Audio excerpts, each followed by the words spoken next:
Welcome to Man Does Tech, where I solve the problems you didn't even know you had.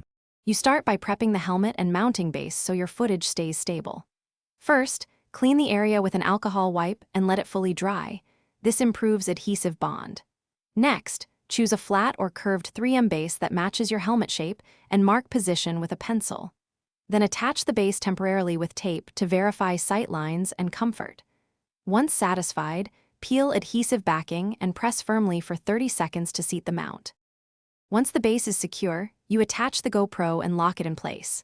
Slide the camera housing into the quick-release buckle until you hear a click, then insert the thumb screw and tighten it until the camera doesn't wobble. Avoid over-tightening, which can crack plastic. After that, run a safety tether from the camera to a reinforced helmet vent or strap so a failed mount won't lose the camera. Finally, adjust tilt so your horizon sits centered in the frame.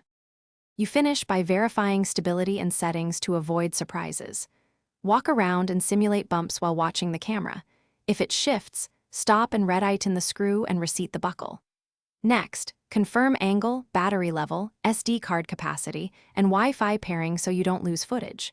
If wobble persists, remove the base, clean the helmet again, and either replace the adhesive or add a secondary 3M mounting plate. This fix usually... Thanks for watching. If you found this helpful, don't forget to like and subscribe.